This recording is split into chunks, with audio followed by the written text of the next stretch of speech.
One night, one drink, one dangerous man who would change everything. The neon lights of downtown Chicago blurred through Maya's tears as she stumbled out of the upscale law firm where she'd worked as a paralegal for 3 years. Her hands shook as she clutched the termination letter. The words budget cuts and position eliminated, dancing mockingly in her vision. 26 years old, single mother to 7-year-old Emma, and now unemployed with rent due in 2 weeks. "Mommy's going to figure this out," she whispered to herself, the same lie she'd been telling Emma every night when creditors called during dinner. The November wind cut through her thin blazer as she walked aimlessly through the loop, her heels clicking against the wet pavement. She found herself standing outside O'Malley's, a dimly lit bar she'd passed countless times but never entered. Tonight felt different.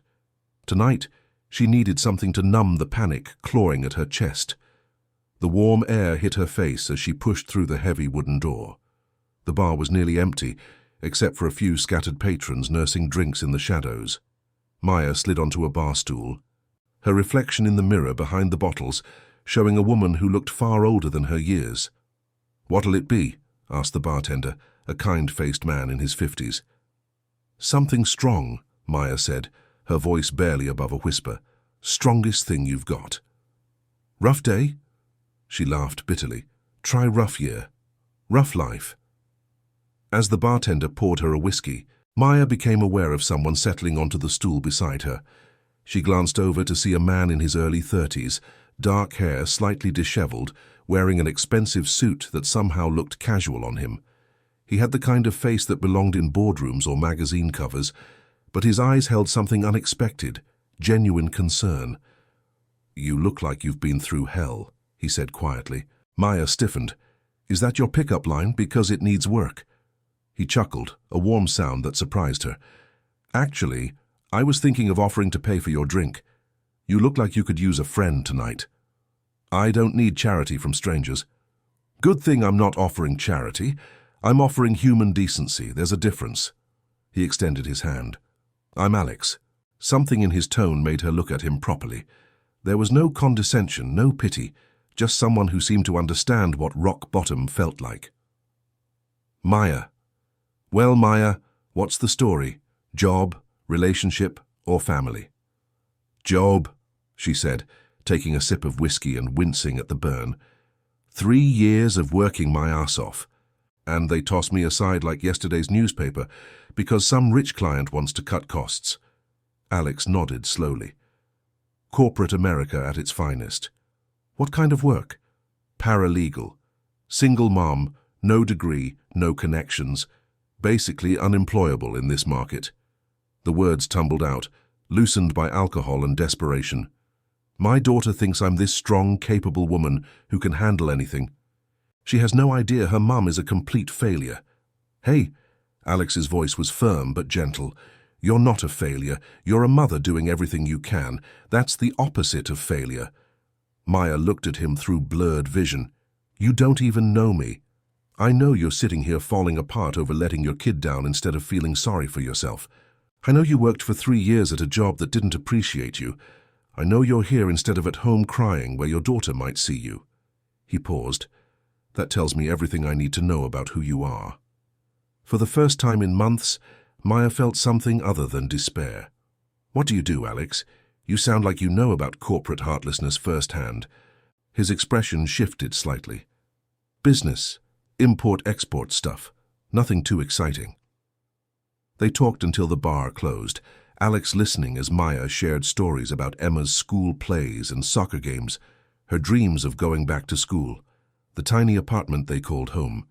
He told her about growing up in foster care, working his way through community college, the loneliness that came with success. "I should go," Maya said as the bartender called last call. "Emma will be up early." "Wait." Alex pulled out his phone. "I know this sounds crazy, but I might have something. A friend of mine runs a consulting firm downtown. They need someone with legal experience for administrative work. It's not glamorous, but it pays well." Maya stared at him. "Why would you help me? You don't even know me." "Sometimes people need help. Sometimes people are in a position to give it. Tonight, that's us." The next morning, Maya's phone rang at 9 a.m. The voice on the other end was professional but warm. "Ms. Rodriguez, this is Jennifer Chen from Meridian Consulting. I understand you might be interested in an administrative position. When can you come in?" The interview went better than Maya dared hope. Jennifer was impressed with her experience, and the salary was more than she'd made at the law firm. She started Monday.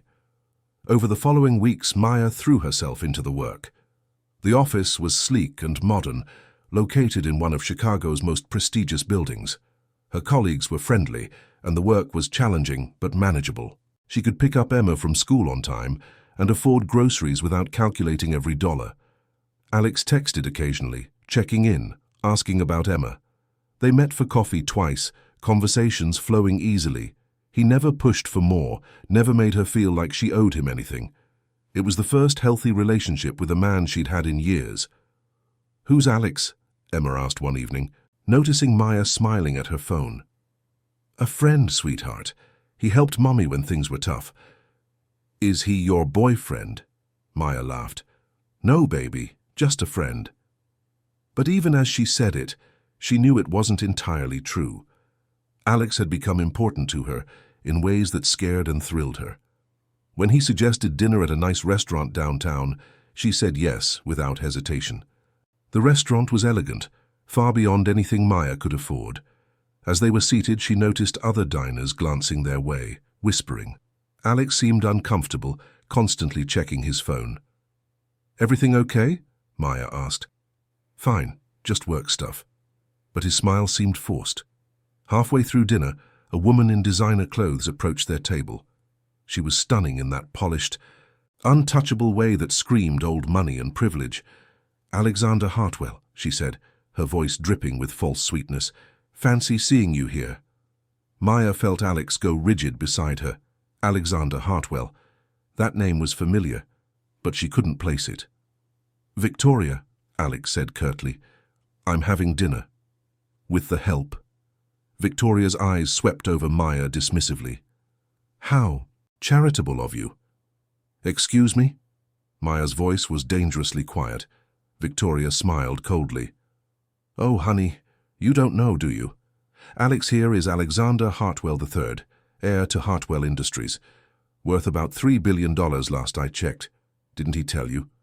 The room seemed to spin. Hartwell Industries, the massive conglomerate that owned half of downtown Chicago, including the building where she worked. Including, she realized with growing horror, Meridian Consulting. "Is that true?" Maya whispered, looking at Alex. His face was pale. "Maya, I can explain." "You own my job." The words came out flat, emotionless. "You own everything. My interview, my salary, my life, it's all some kind of sick game to you." "No, that's not—" But Maya was already standing, her chair scraping against the floor. "Was I some kind of experiment? Poor single mum meets billionaire philanthropist. Did you get a good laugh out of watching me grovel with gratitude?" "Maya, please!" She was running before he could finish, pushing through the restaurant's heavy doors into the cold Chicago night. Behind her, she heard Alex calling her name, but she didn't stop. At home, she held Emma tight while her daughter slept, staring at the ceiling and trying to process the betrayal. Everything made sense now. The perfect job that materialized overnight, the salary that seemed too good to be true, Alex's evasive answers about his work. Her phone buzzed constantly with texts from Alex, but she deleted them without reading. What could he possibly say? That his deception was somehow justified? That playing with her life was acceptable because he'd meant well? Monday morning, Maya walked into Meridian with her resignation letter. Jennifer looked shocked. "Maya, what's wrong? Your work has been exceptional." "I can't stay," Maya said simply. "Thank you for the opportunity. At least tell me why. If it's the salary, we can negotiate. It's not about money." Maya's smile was sad. Sometimes things are too good to be true because they are. The next 2 weeks blurred together. Maya applied for jobs frantically, watching their small savings dwindle.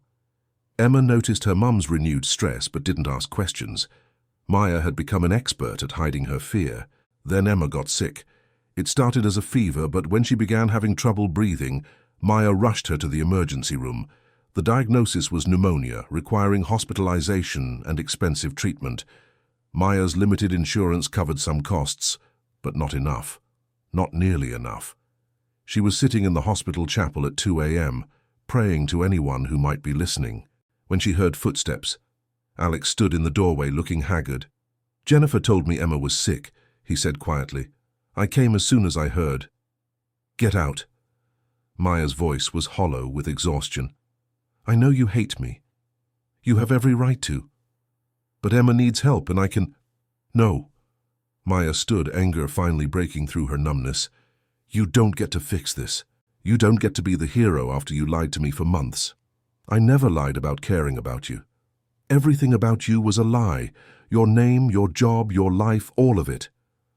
"My feelings weren't a lie." Alex stepped closer, his voice desperate. "The way I felt sitting in that bar talking to you, that was real. You made me feel human again, Maya. Not like a bank account or a business deal, just human." Maya laughed bitterly. Poor little rich boy, so misunderstood. "You want to know the truth? I was in that bar because I'd just come from my father's funeral. The man who built an empire by stepping on people like you. I inherited everything I never wanted, and I was sitting there wondering if I should just walk away from all of it." His voice broke slightly. "Then you sat down, and for the first time in my life someone saw me as just Alex." Maya felt her resolve wavering, but Emma's labored breathing in the next room strengthened her spine. "That doesn't excuse the lies." "You're right, it doesn't. But Emma's in there fighting for her life, and your pride won't pay her medical bills."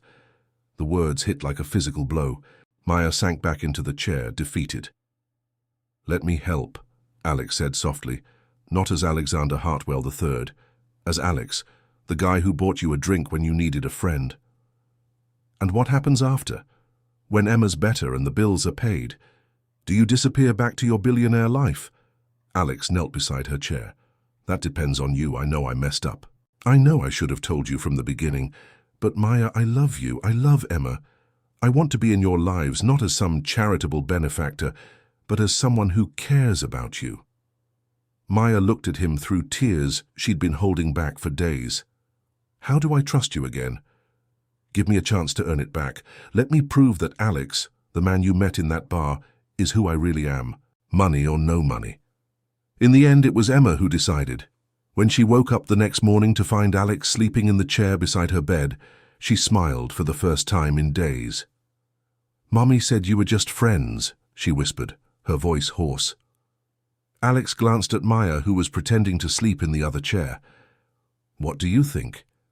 Emma considered this seriously. "I think friends help when people are scared.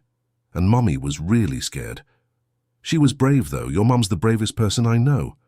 Are you going to keep helping us?"